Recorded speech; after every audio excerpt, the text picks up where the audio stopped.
A warm good morning to one and all, the organizers of this FTP, all the participants, and the management. I thank the management for giving me an opportunity to share my thoughts on the upcoming technologies, one of the key technologies which is on channel modeling. So, channel modeling in millimeter wave communication is the topic which I'm going to present to you today. The outline of my presentation goes like this. First, a very brief introduction on the millimeter wave communication, the existing channel models available at frequencies less than 6 gigahertz, the challenges in those models, and how those models are modified for the millimeter wave frequencies. A specific model I have chosen, which is the closed free space model. I will share some of the work that we have carried out in this closed free space modeling, and finally the results and the discussion.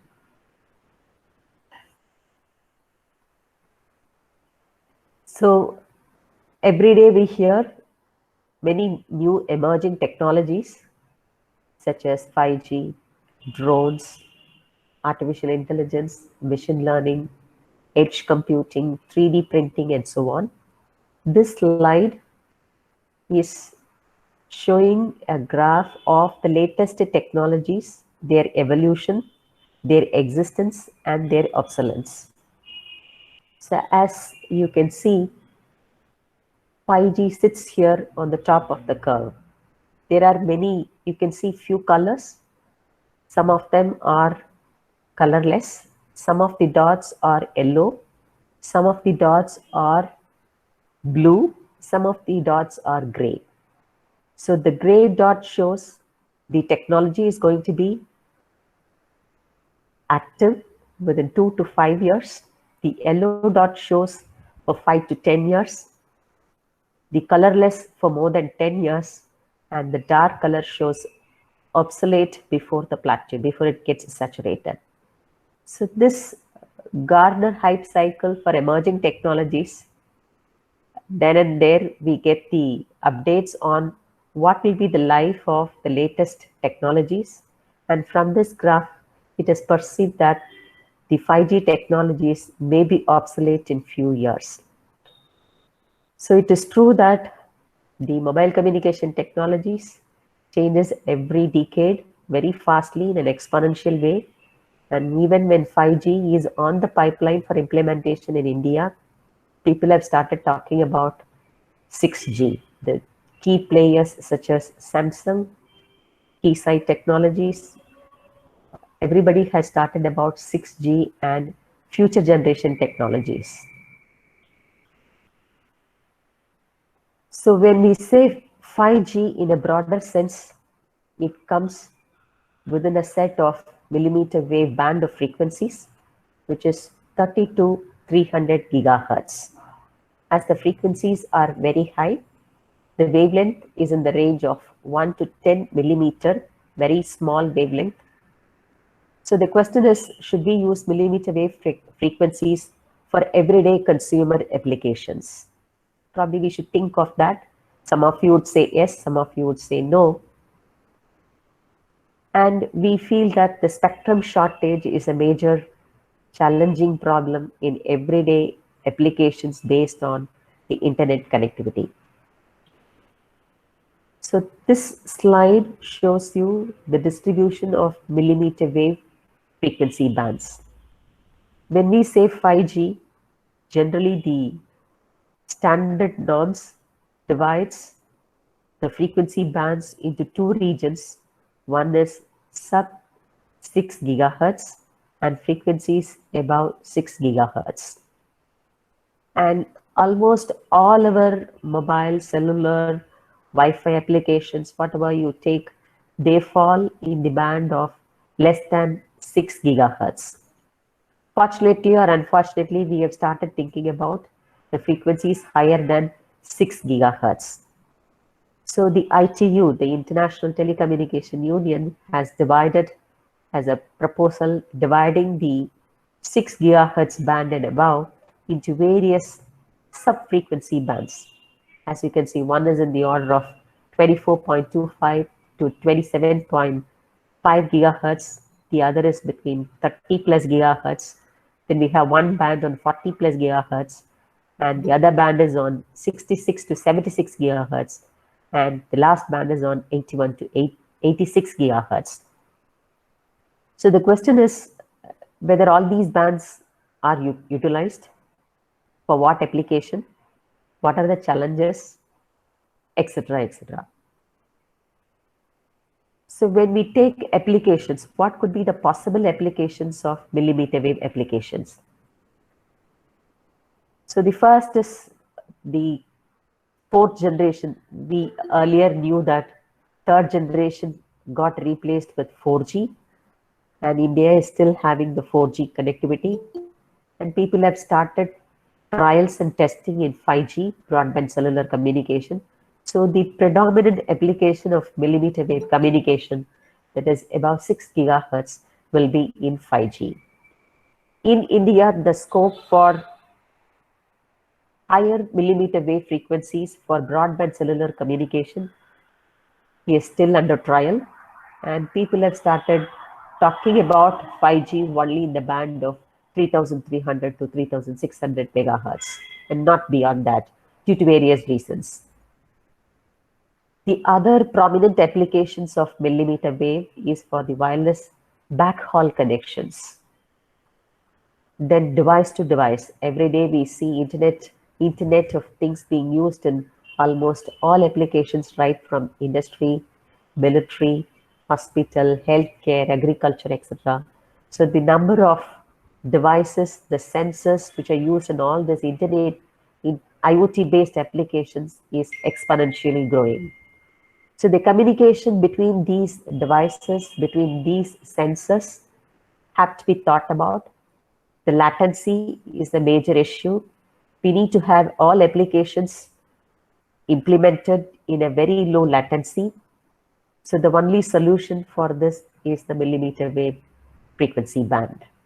And people have also started talking about interchip communications, which requires a very high data rate. And some of the radar applications, satellite applications, are also dependent on short-range, high-precision localization systems, which also use the millimeter wave. So right from the consumer applications to the military applications to the broadband cellular, everybody is expecting the 5G and beyond 5G to be on the pipeline. Excuse me, ma'am. Yes. Ma'am, Sarvana Bhavan, sir, please stop sharing your screen, sir. So it will disturb the presenter to continue the session. And please present your screen again, ma'am. What voice is audible, madam?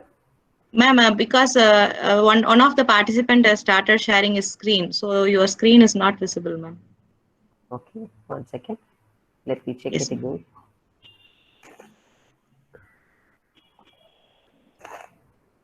Your screen is still click to cancel. Sarvana Bhavan, sir, please stop sharing your screen, sir. I think he should turn off.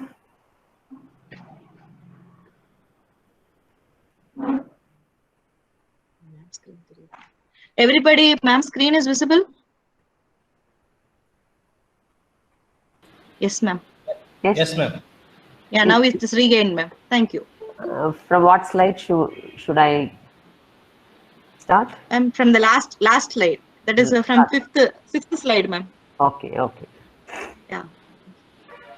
So just a recap on the millimeter wave applications.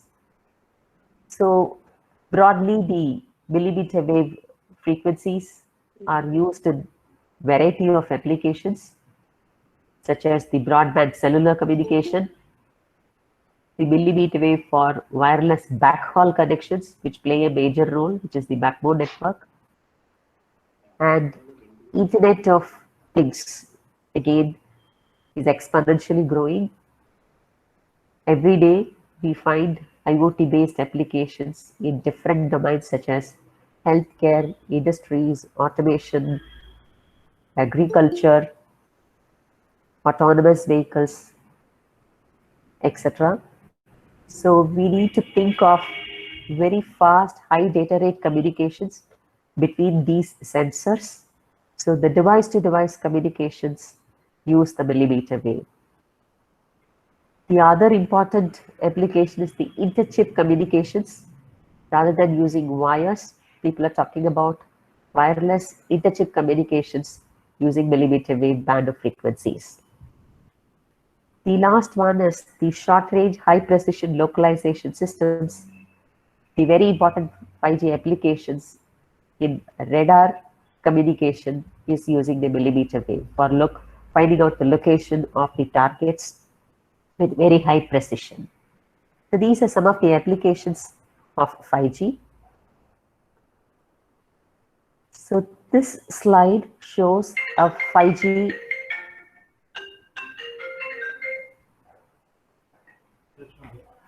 multi-tier network. As you can see, there are macro cells, femtocells, very small cells, which are the picocells. So you have the very big cell, the smaller cell, which is femtocell, and these are the smaller cells. So when you think of a 5G network here, it could be an internet, a 5G network for internet connectivity, a 5G network for peer-to-peer communication between the user equipments, and it could be a Wi-Fi network based on 60 gigahertz between the user equipments, that is the end user equipments. So this multi-tier network has basically two main links. One is the backhaul link, the other is the front haul link. The backhaul link is the communication between the core network and the centralized baseband unit. The front haul is the connection between the centralized baseband unit and the remote radio head. Probably the 3G and 5G do not have these features, and in 5G you will see this particular infrastructure being developed. So this centralized BBU, that is baseband unit, is connected to the remote radio head. So it gives the digital link to the remote radio head, and the remote RRH converts this digital link to the analog link and gives communication between all the smaller cells. Whereas here, the centralized baseband unit and the core network again communicate via the backhaul. So probably we could think of the millimeter wave being used in these two links, namely the front haul and the back haul, and you can see that these particular two extreme units are connected to millions of devices. So the density or the density of the connections here will be very high. Obviously, it requires a very high density network with low latency, with very high good quality of service parameters, which a 5G network will definitely support. So this is a brief introduction of the millimeter wave communication. So now let me just share my thoughts on the basics of wireless channel modeling. When we say a channel, as everybody knows, a channel is a link between the transmitter and the receiver of a communication system, and it can be wired or wireless, and more often the wired have been replaced by wireless channels. So wireless, how do you model a channel? What is a wireless channel model? Why do you want the channel model? And how do you choose a model for a particular system design? These are the questions that we need to think of. So a wireless channel model is needed in the design and development of a wireless system. And obviously all the layers of a wireless system are decided or regulated by the characteristics of the medium, that is the propagation channel. And in a broader way, a good channel, a good wireless channel should effectively reproduce the typical behavior of a channel and the radio propagation mechanism. So it is the one which is going to decide how well your transmitted signal is received as such or distorted, etc. So normally, when you think of wireless channel modeling, it could be a simple mathematical equation, it could be a simple simulator, or it could be implemented as an emulator. So modeling wireless channel, are you able to hear me? Yes, ma'am. Excuse me. Somebody Yeah. mute your mic. Yeah, I'm getting some disturbances, so I'm just checking. You're able Yes, to hear one me? of you has on your mic. Please mute your mic. Thank you. Can I continue, Dr. Maithili? Yes, ma'am. Continue, ma'am. So, okay. So modeling wireless channels is very challenging because of the complexity that happens during the propagation between the transmitter and the receiver. For example, you needn't even imagine much. For example, there are two people talking in the uh, center of a main city, main road, and they're talking even without a phone. So they will be their signals will be attenuated by different noise sources around them. So the channel between them is very complex, consists of numerous noise sources, numerous reflectors, refractors, etc. So it is very difficult to model a channel between a transmitter and a receiver, especially in the case when the transmitter and the receiver are non-stationary, that is, they are in a mobile environment. And in addition, the channel models always try to have a trade-off between complexity and accuracy. So when the model is very complex, naturally we cannot expect a very high accuracy. It's always a trade-off. So the goal of a channel model, what is the goal? Suppose if I want to build a channel model, what should be the end outcome? So I should be able to simulate the propagation in a reproducible and in a cost-effective way. And it is used to accurately design and compare the radio interfaces and system deployment. For example, I want to build a small network with 2 base stations and with 10 user equipments. So first, the location of the base station, the radius of the cell, the distance between the base station. So all this have to be designed, and this decides the distance between primarily the distance, the frequency, the bandwidth, etc. Decide how the channel is going to be, whether it is going to really attenuate the signal or reproduce the signal, etc. So they are used to accurately design and compare the radio interfaces and system deployment. Obviously, they depend upon parameters such as carrier frequency, bandwidth, transmitter receiver spacings, the antenna positioning, the height of the transmitter antenna, height of the receiver antenna, etc. So wireless channel modeling approaches, there are n number of channel models available in the literature way back in 1990, starting from 1990 till date. But broadly, the classification, we are divided into deterministic and stochastic. As everybody knows, deterministic is one where you can use some mathematical modeling to calculate the loss of the signal power between the transmitter and the receiver. Whereas the stochastic way of approach are based on models based on random processes. So these are two different extremes of channel modeling. So they have their own pros and cons. So under the category of deterministic modeling, we have again two subclasses. One is EM wave theory based, the other is ray tracing based, which is purely on the mathematical model based wave propagation mechanisms and the reflection theory, refraction theory, diffraction theory, etc. Whereas under the stochastic modeling, we have the geometry based and the correlation based. So I'll give you a brief overview of all these channel modeling approaches and finally find out how we can analyze these methods and find out how it can be taken to a 5G purview.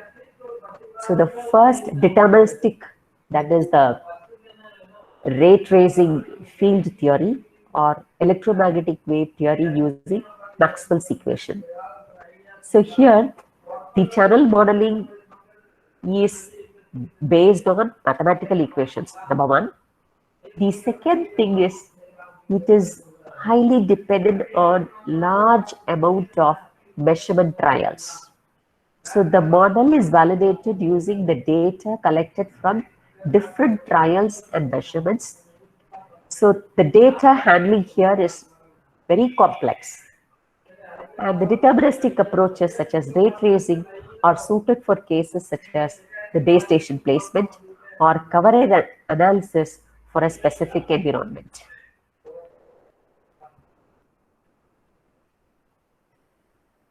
Then coming over to the stochastic approaches, these are dependent on the statistical behavior of the channel. They model the statistical behavior of the channel. And the very simplest technique for any statistical behavior measurement is the correlation. How the signal and its reflected versions are correlated to each other. So here, the correlation-based methods try to figure out the channel in terms of a correlation matrix, which will involve the transmitting and the receiving antennas. For example, you can think of a 2x2 MIMO system where we have two transmitters and two receivers. So now the channel matrix is going to be a matrix which will involve the channel coefficients between these two transmitters and the receivers.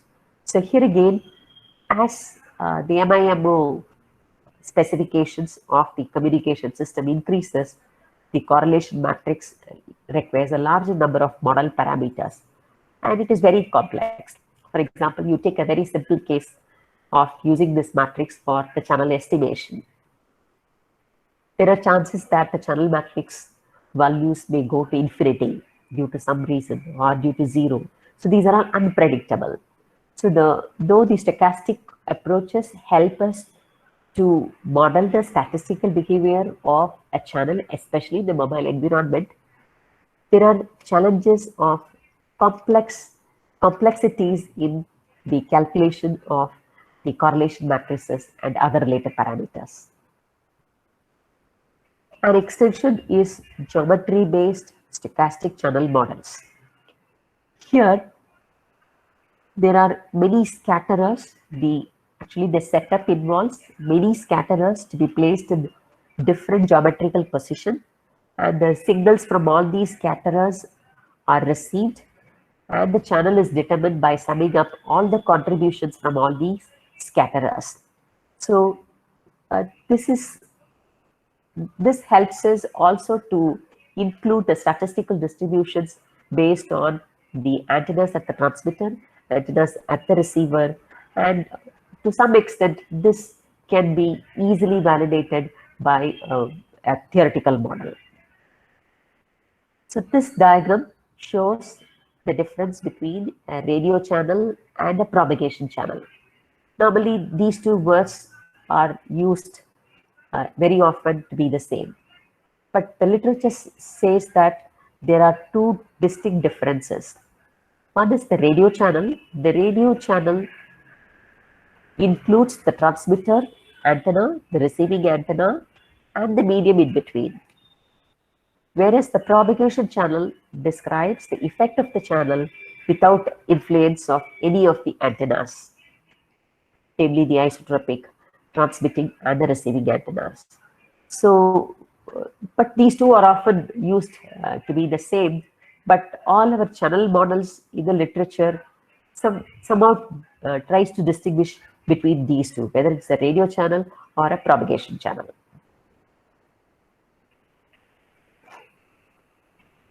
So I was talking about GSM, GSEM. So this is a wideband channel modeling, and the channel model that we develop should incorporate the large scale and the small scale fading effects, the antenna correlation, and for example, it should also include the beam forming effects and the human body. For example, when you think of a very short distance communication, about 200 meters between the base stations. So whenever a human is crossing in between, since it is a 5G communication, very short range communication, line of sight communication, even a small disturbance in the propagation environment will have an effect on the transmitted signal on the signal that is passing through the channel between the transmitter and the receiver. So we always should think of a wideband channel modeling. We should incorporate all the fading effects into the model. Now coming over to the path loss models, as many of you are aware, path loss models are used to find out how much of power the channel has eaten away. So for example, if you're transmitting 1 milliwatt of power, if 10% of power is lost in the channel, we are going to receiving it as 0.9 milliwatts. So this is the path loss. The reasons due to the path loss may be due to reflection, refraction, absorption. And it could also be influenced by the contours, the difference in levels of the ground, environment, whether it could be an urban, rural, vegetation or foliage. It could be due to the propagation medium, whether we are transmitting the signal over a dry or moist air or during rainy time. It's also dependent on the distance between the transmitter and the receiver, the height and the location of the antennas. So these are many parameters, and surprisingly, you will find that how a 5G channel model incorporates all this into its channel modeling. So the models are specialized in such a way to include refraction, diffraction, and scattering. And the different scales, large scale or small scale, different environments, and different application areas. For example, if you take a macro cell, microcell, picocell, so your channel model should also be able to accommodate all these application areas also, and different environments such as land, sea, space, etc. So when we say refraction is due to occurs when a propagation wave impinges on an object which is large as compared to the wavelength. For example, the surface of the earth, buildings, walls, these have very high dimensions, and diffraction is due to the sharp edges. For example, if your signal touches the tip of a hill, which is very sharp, so these cause secondary zones of transmission, which are called as Fresnel zones. These are due to the diffraction phenomena. And scattering is due to the small sign, lamp post, street signs, etc., where your objects smaller than the wavelength of the propagation wave tries to interfere your transmitted signal. So your channel model must be able to accommodate primarily these three propagation mechanisms. Now coming over to the existing channel model. So the last few slides, I've given a brief introduction about the wireless channel models and their categories. Existing channel models are, again, there are many models, and I picked a few standard models which has again modified them for the 5G description. The basic model is 3GPP channel model, which was introduced in 2003, and this was introduced for 2 GHz frequency, the channel bandwidths up to 5 MHz, and this was also for suburban macrocellular, urban macrocellular, and urban microcellular. And later it was modified to support larger bandwidth till 100 MHz and operating frequency till 5 GHz. The second model, which is a very famous model available in the literature, is called as a Wiener model. I've given many references. Probably if somebody is interested, you can also go through the basics of all these models. So these are stochastical channel models based on the geometry. So the models have been defined for frequency range between 2 and 6 GHz. This is a 3D model, which could, in a 3D, namely your distance, time, and the elevation height, and with the support of the frequency range from 1 to 6 gigahertz. And a similar approach of 3D 3GPP model was also considered here, and it was slightly modified with some additions for a channel bandwidth of 10 megahertz only. Next, two models which are again available in the literature, which have been modified for 5G millimeter wave communication, is COST model and IEEE 802.11ad. This COST is a very famous model. There are many versions in it, and it is basically based on the clusters. So the algorithm here is used as a clustering algorithm, and here scatterers. I think we talked about scattering. Scatterers are placed in the environment, and the signals from these scatterers are summed up, and the model is presented. This is one of the famous model. The other model, which has been talked about for the unlicensed 60 gigahertz for wireless LAN, is IEEE 802.11ad, which is also called as WiGig. Just like Wi-Fi, we say WiGig. Since it operates in the gigahertz frequency, we take it as WiGig. This is also a 5G millimeter wave communication model. So these models are for indoor environments, typically in a very small room. And the ray tracing theory, some of you would be familiar with the 2D ray tracing model, which is widely used in almost all network simulators. For example, your NetSim uses the 2D model, 2-ray model.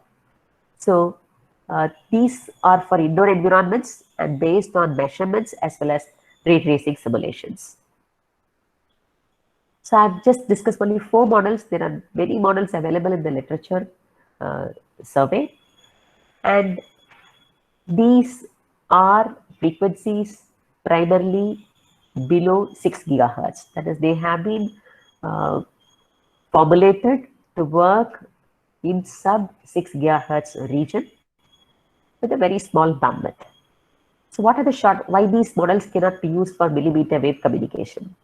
So the shortcomings are, as I said, they are meant only for 3G and 4G below 6 gigahertz.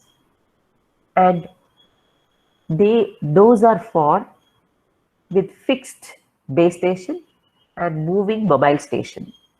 And they do not support an environment where the base station and the mobile stations are moving. In a millimeter wave communication, for example, I showed you a 5G multi-tier network. Think of a 60 gigahertz WiGig system where your access point and the end user equipment are moving. So here comes a scenario where your base station and the mobile station are moving. So the winner and the COST models are not formulated for such an environment. The third important factor is that the winner models do not support the modeling of spherical waves for massive MIMO and beamforming performance evaluation. Broadly, some of the channel models, along with all these parameters, incorporate the antenna positions, angle of arrival, etc., whereas some of the models do not concentrate. Unfortunately, in a millimeter wave communication, since it's a line of sight, short distance communication, the beamforming concept can be an advantage in the millimeter wave communication. So these models have not concentrated on the beamforming, that is the modeling of the spherical waves. And due to its deterministic characteristic, the IEEE 802.11ad model is not suited to accommodate the large panel of propagation scenarios envisioned for 5G. Probably slightly later, I will highlight on this point and see how this point can be justified. So these are the shortcomings of the existing popular channel models, which cannot be directly used for modeling a millimeter wave communication channel. So before we go for the actual millimeter wave channel modeling, this is a very basic theory which I'll talk for about 2 to 3 minutes. Primarily, the radio wave propagation between a transmitter and a receiver is modeled by the free space path loss model, which is given by the equation given by Fries. So the Fries free space path loss model relates the transmitted power with the received power covered by this equation, where PR is the received power, PT is the transmitted power, GT is the gain of the transmitting antenna, GR is the gain of the receiving antenna, lambda is the wavelength of the signal, D is the distance between the transmitter and the receiver. The antenna gain is decided by AE 4 pi by lambda squared, where AE is the aperture area, again lambda is the wavelength. So now probably we can try to think of how this equation will be modeled at 28 gigahertz, that is at millimeter wave frequencies, and how it will probably be evaluated at sub 6 gigahertz region. So you could easily observe that atmospheric observation too high. For example, if you take 28 gigahertz, the attenuation will be 0.06 decibels per kilometer. If you take 38 gigahertz, the absorption will be 0.08 dB per kilometer. So it is not too high. Similarly, if you take attenuation due to rain at 28 gigahertz will be 1.2 dB, and at 73 gigahertz it will be 2 dB. Probably we'll have to slightly think of. Whereas the free space path loss, if you directly substitute, you'll get some value. So what I would like to conclude here is that just let us take, for some lambda, let us take my carrier frequency is say 2.4 gigahertz or 3 gigahertz. So I have some value of lambda. So the aperture area is decided by the type of the antenna that I'm going to use. So AE and lambda decide my gain, and G is my gain. By and large, in sub 6 gigahertz region, we assume always isotropic antennas to be used both at the transmitter and the receiver. So obviously GT and GR are the same. So when GT and GR are the same, the path loss is going to be decided by lambda and D. So when transmitter AE is constant and the receiver order of lambda, then PR is identical. So I would put in a very nutshell, when you're going to use similar antennas at the transmitter and the receiver, your path loss is decided only by the distance between the transmitter and the receiver for a fixed frequency. But think of this model in a slightly different way, where transmitter we use an isotropic antenna, receiver we use a different antenna, a directional antenna, and slightly one step above, a short range millimeter wave communication, where we use highly directional antennas both at the transmitter and the receiver. So naturally you will see that the gain of the antennas have a major role in this path loss equation, and hence this particular free space path loss model cannot be extended to the millimeter wave communication.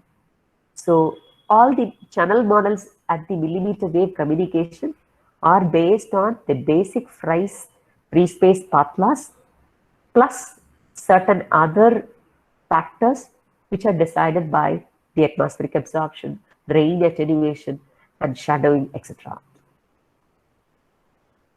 So this slide is a very simple graphical representation of showing how, with the distance varying, the path loss varies based on the Fries free space path loss model.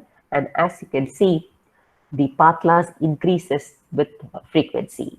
As you can see, 40 dB for about say 10 meters, the path loss is about 60 dB with 2.4 gigahertz, whereas at 60 gigahertz, it has risen to around 80 plus, whereas in 300 gigahertz, it has risen to 100 dB. So path loss increases with frequency. This is based on the price free space path loss model. So now slowly switching over to the millimeter wave band of frequencies. This is a very popular graph that you will see whenever you say channel modeling at millimeter wave frequencies. So this graph, the x-axis is the frequency, y-axis is the sea level attenuation, that is in dB, you can see. So there are many balloons, I would say many balloons. So starting from 20 gigahertz till 400 gigahertz, you can see. And at some frequencies, the attenuations are high.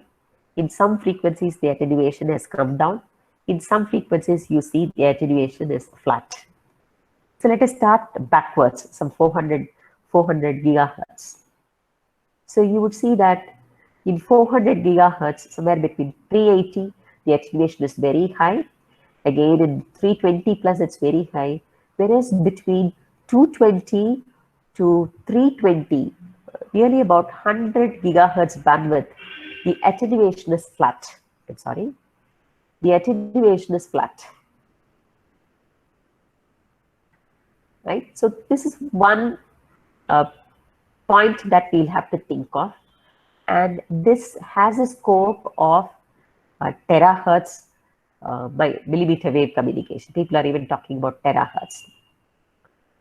Then again, coming back here, we have slightly a flat curve in between 120 to 180 gigahertz. So the green portions are feasible portions. Similarly, between 80 to 100, we again have a flat. So probably our channel models should try to find out how the channel behaves at these frequencies and how it could include all the propagation environment into the model. Just one more additional information.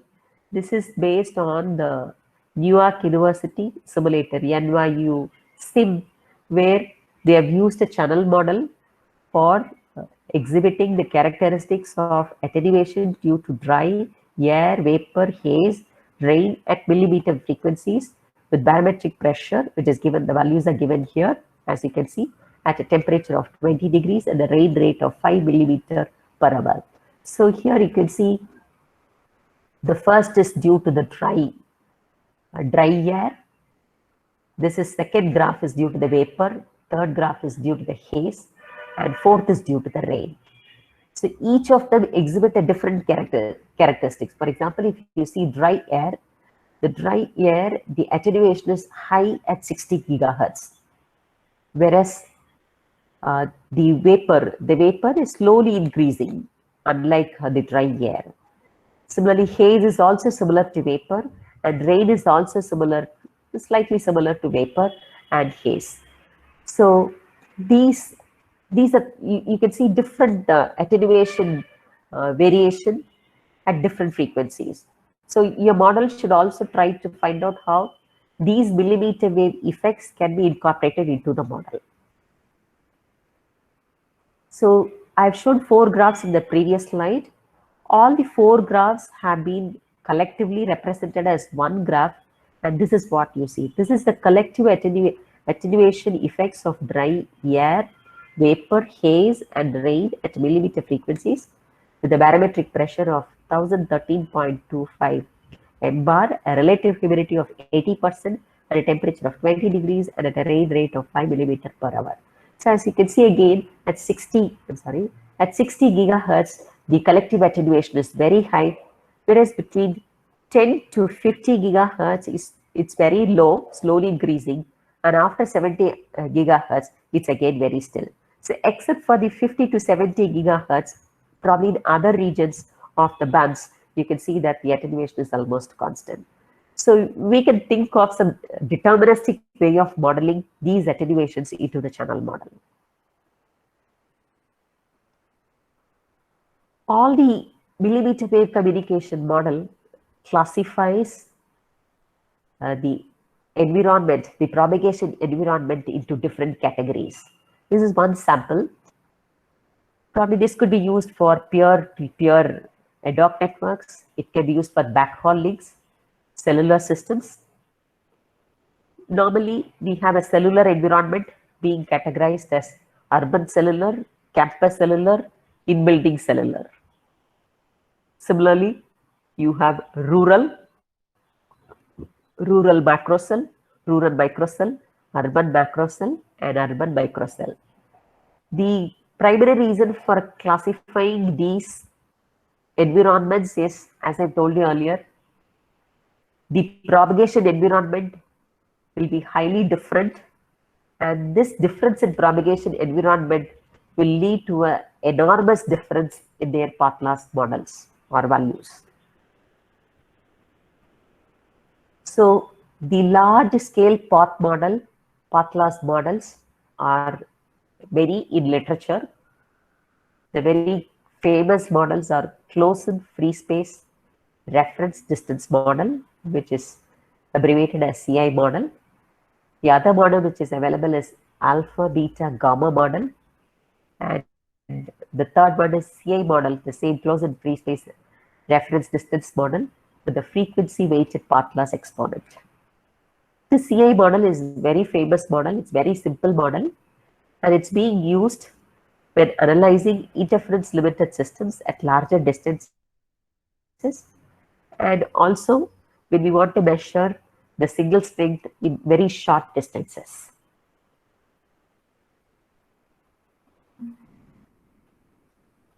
Now, from here onwards, I will restrict my discussions to CI free space reference distance model. So I have given you an outline of various sub 6 gigahertz channel models available in their literature, their shortcomings, and the millimeter wave channel models are an extended version of those models. There are many extended versions of 3GPP model. There are many extended versions of Wiener models, COST models, IEEE 802.11 AD models. So CI free space reference distance model is one such model which is an extension of the sub 6 gigahertz model. This is based primarily on the stochastic approach. As I said, stochastic approach is used to model the statistical behavior of the nature. So this primarily concentrates on the clusters and the antennas. That is the temporal and the spatial distributions. So generally, the sub 6 gigahertz models are of single slope. That is, the model uses one single slope to represent path loss or the received power over the entire distance range. For example, you remember the two-ray tracing model, ray tracing model. In the two-ray tracing model, we have one direct ray, the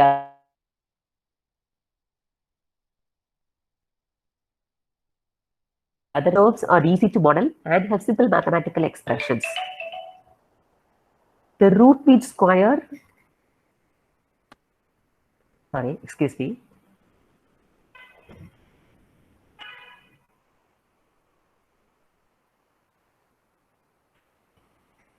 Yes. So single slope models are very easy, and we can easily evaluate the error between the actual transmitted signal and the received signal. And we can also find out how the theoretical path loss values and the actual measured values are different, and we can try to justify that. So this is a very simple, single slope models are very simple, and when it goes to non-line of sight communication, the error will be too high.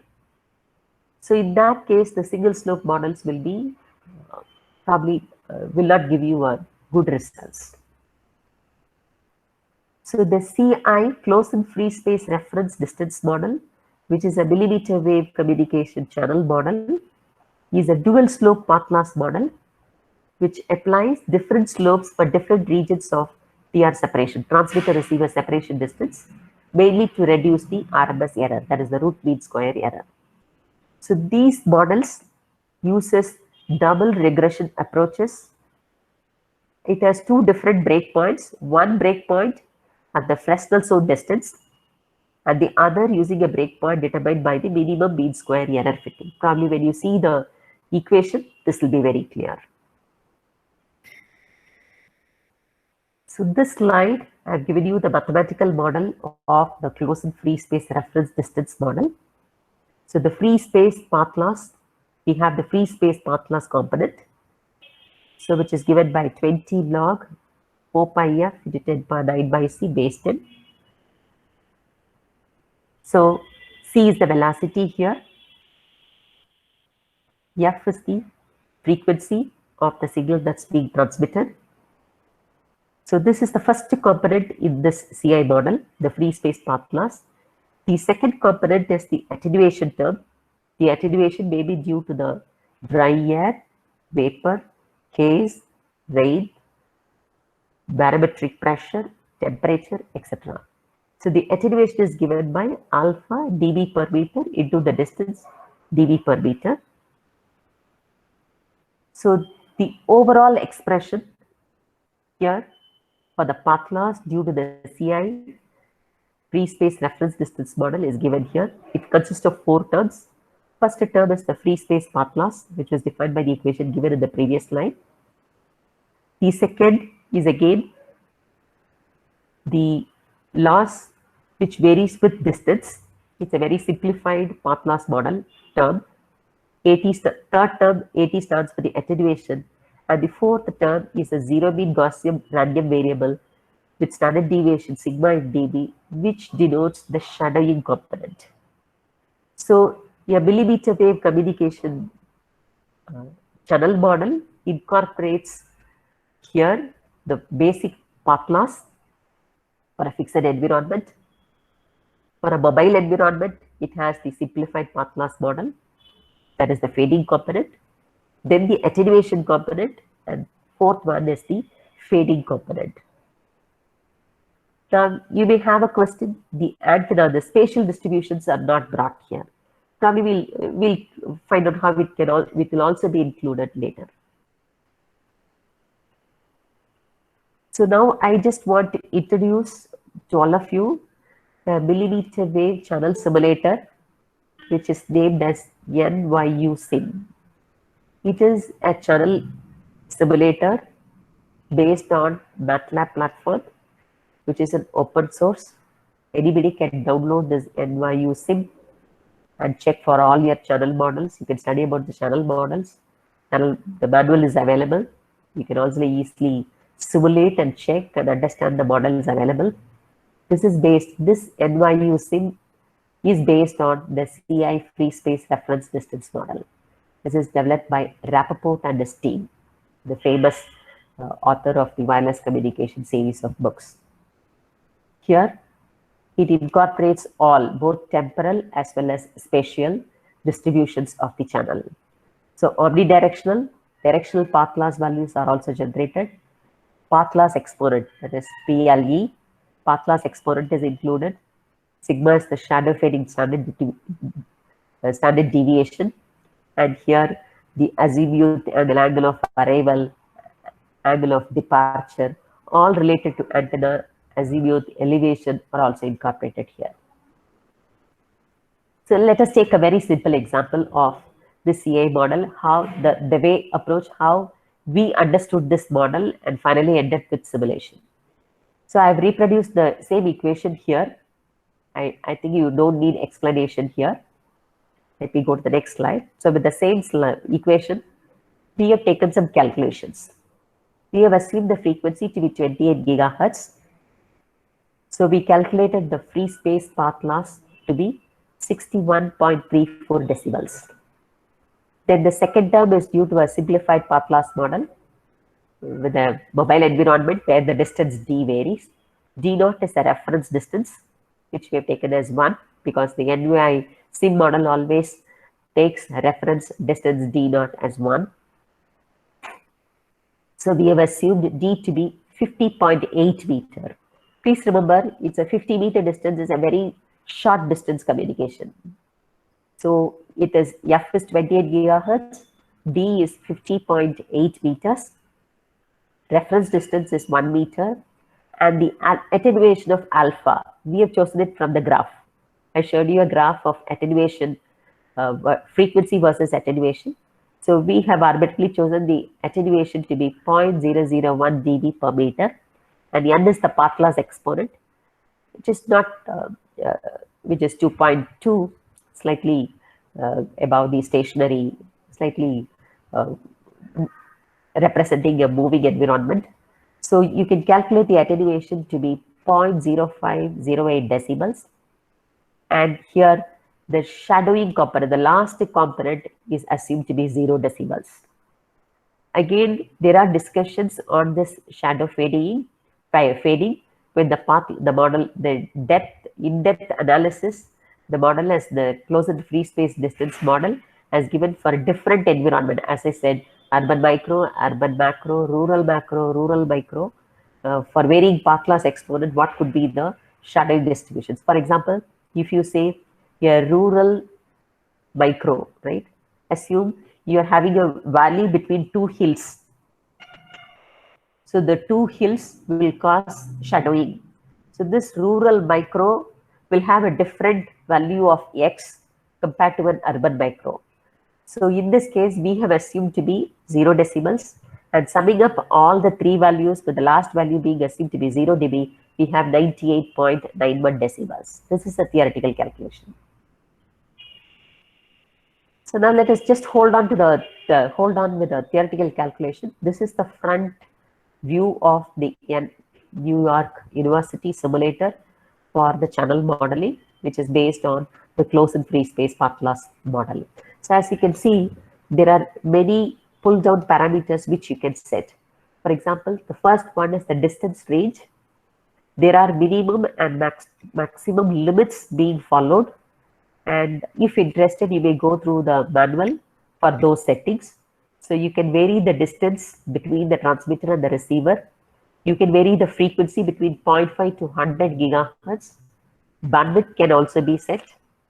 You can set the barometric pressure, humidity you can set, temperature, rain rate, and you can set the environment, whether you want an LOS, line of sight or non-line of sight. You can set your polarization, whether you want cross polarization and so on. You can set your transmitter receiver distance, which is very important, the lower bound and the upper bound. Distance values can be set. Your transmitter power can be set. Your base station height can be set.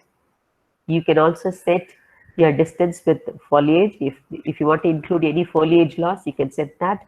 You can also set the attenuation due to foliage and the number of receiver locations, whether you want to have an SISO system, SIMO system, MISO system, or MIMO system, that can be set here with your number of transmitting antennas, receiving antennas elements, transmitting antenna spacing if you want to have more than one, receiving antenna spacing if you want to have more than one, and all the elevation and azimuth of your transmitter and receiver can also be set. So this gives you a complete environment in which your channel model will work. So we have set it for different values. One was, I think this was for a different value. So we have run the results. This is the graph. I've shown you a very simple graph that we have got out of running the simulator. A very simple graph has been shown here, where the transmitter receiver separation distance is varied from 1 meter to 10 kilometer. Probably you can think of 10 kilometer as an urban macro cell environment, whereas 1 meter as a rural micro environment. And you can see that the path loss increases linearly with transmitter receiver distance. And it has been shown for different values of n. That is, here we can test it with omnidirectional antennas. We can test it with directional antennas. So here, as I have set these parameters in my panel window, I have set transmitter antenna half power beam width to be 10 degrees. Azimuth has also been set. Transmitter antenna gain has been set to 24.6 dBi. Receiver antenna gain, azimuth elevation are also shown here. And as you can see, there are about 3 graphs, right? You can see 3 lines. So the blue color shows the path class with omnidirectional antennas, and the pink color shows the path class with best direction in the maximum energy direction. And you can also see the path class with directional antennas. So probably this could also be with a line of sight, non-line of sight communication, and you can analyze how your path class will vary with different antenna setting parameters and with distance. So this is now you can see that earlier it was 28 gigahertz. Now the frequency has been changed to 38 gigahertz, and some basic changes have been made in the parameters. So you can see a change in the values. As you can see, this is generated for the omnidirectional and directional path class for 38 gigahertz urban macro non-line of sight communication. And you can see for the same gain, we have run the simulation. You can see the changes in N. N is the path class exponent. Here it is 2.7. For directional, it is 3.5. For the best direction, it is 2.9. As you can see that again, the path class as increasing with distance, but you can see a difference between the 28 gigahertz and 38 is also for 38. Now there's a comparison between 28 gigahertz and 60 gigahertz. One is for the urban micro environment, the other is for urban macro environment. So this is the directional power delay profile. As some of you would know, the received power is always a very important measure to find out how your channel is good or worse. And for that, the power delay profile is very important. Power delay profile is nothing but it is a graph showing the variation of your received power and how the received power varies with time. So here, this is the power delay profile for the strongest power. One is for 28, the other is for 60 gigahertz. And as you can see that 60 gigahertz, the received power is, the attenuation is very high. You can see it about even at, I think it is very high, only 1400 hertz, your received power is about minus 120 dBm. Whereas here you can see that the power is, even at 200 nanoseconds, the power is around minus 60 dBm. So likewise, the path class here is, as you can see, it is, just look at that, the received power is minus 19.7 dBm. Here it is minus 47 dBm. Here it is, the path class is 98.9 dB. Here it is 162.2 dB. So this exactly gives, suppose for example, if I'm targeting to simulate an application for a vehicle-to-vehicle communication at 28 gigahertz or at 60 gigahertz. So this graph will show you what could be the system parameters that I could choose for the better performance of the system. So this table, we have run the simulations for different trials for all possible environments, and we have given 3 frequency ranges are given here. One is 28 gigahertz, the other is 38 gigahertz, 60 gigahertz. If you ask me why these 3 frequencies are chosen, by and large, all the literature papers always talk about these 4 environments, namely UMI, UMA, RMA, and RMI, which we have not discussed here. So these 3 environments are usually at these 3 frequencies. For example, if you take 60 gigahertz, people are suggesting some WiGig applications, as I told you, just like Wi-Fi applications in the unlicensed band. People are talking about unlicensed WiGig applications at 60 gigahertz, and that's the reason we have chosen 60 gigahertz.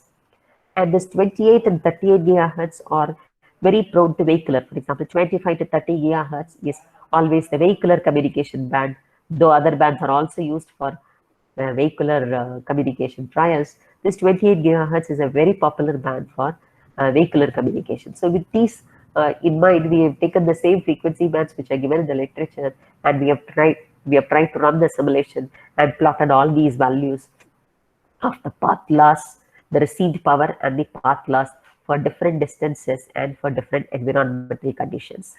So we could see the observation from all these values are that we could easily see a distinct differences between the received power and the path loss values when the frequency increases, also when the distance varies, and when the environment varies. So you can easily see. For example, if you say 28 gigahertz UMI LOS, the path loss is 127.6. On the other hand, for 60 gigahertz for UMI LOS, the path loss is 115.9 megahertz. 9 dB, sorry, 115.9 dB, and the distance have been varied. Please look at the distance. We have also varied the distance between the transmitter and the receiver. You can easily check. So this is again a different slide showing a comparison of one frequency, all the different environments. For example, the first graph is on UMA LOS, the second graph is on UMA NLOS, this is RMA NLOS, this is RMA NLOS.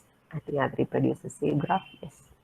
And you can look at these three graphs, and you can see that you can see a quite difference in the path loss when the scenario varies, and when the LOS and NLOS propagation also varies.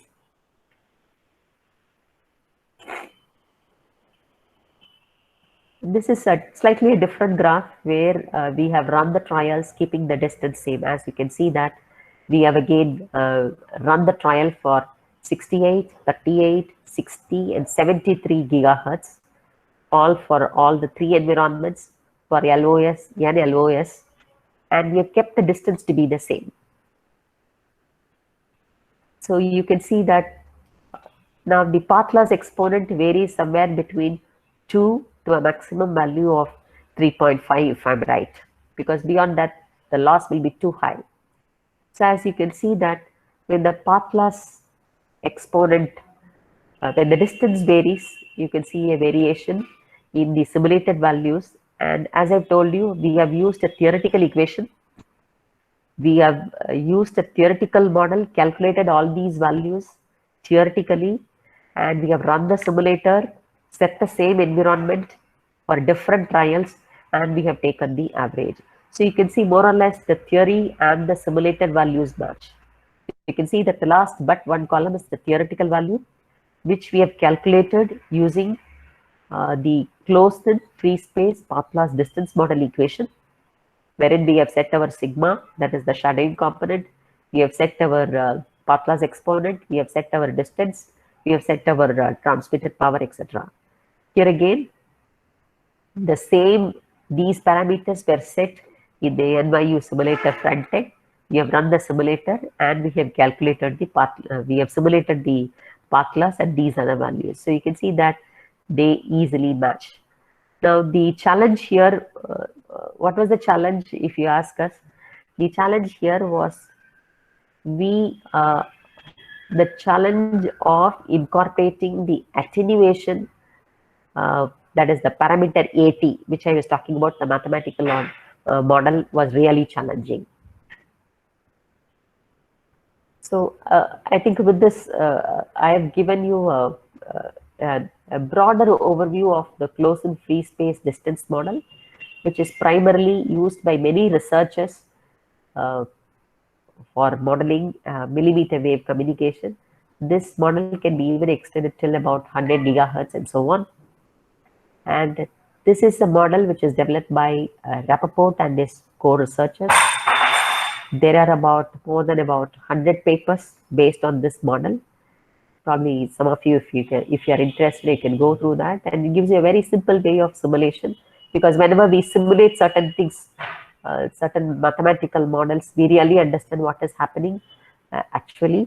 So that is the insight that we got in using this simulator. So the merits of this model is that, as I said, it uses time clusters and spatial lobes.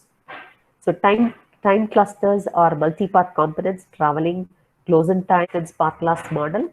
Given you an overview of model, the reason there are many models available, as I told you, alpha, beta, gamma model, which also we are trying to simulate using Quadriga. There is another software called as Quadriga, which is again an open source, which is completely different from this. So the simplest model we thought was this closed free space Patlas model. And luckily we were able to come across this New York University simulator, which has actually given an understanding of how a channel model behaves at millimeter wave frequencies, what are the various factors of the environment which will actually affect the propagation mechanisms, etc. So the merits of this model are is that unlike some of the simplest model which consider only the time variations or only the spatial variations, normally they don't consider the spatial variations. This model is has the merit that it considers both time as well as the space. So that here it considers the components which are arriving from different clusters in time and in different directions. Normally, as I the last line, please include read the last line. The 3GPP winner models assume that the parts arrive at the same direction, arrive at the same time without any delay. So those are simpler models where the assumption is very simple. Whereas this CA path class model, the assumption is that the clusters arrive in different directions, different time, in a very short propagation time, as well as the main directions of arrival or departure, where the energy arrives over several hundred nanoseconds in a very short time. And this is a model which is justified by multiple measurements and trials. So it's a very simple model and which also caters to the propagation environment of the millimeter wave communication. So these are the references. So I think I'm at the end of the slide. So these are the references. And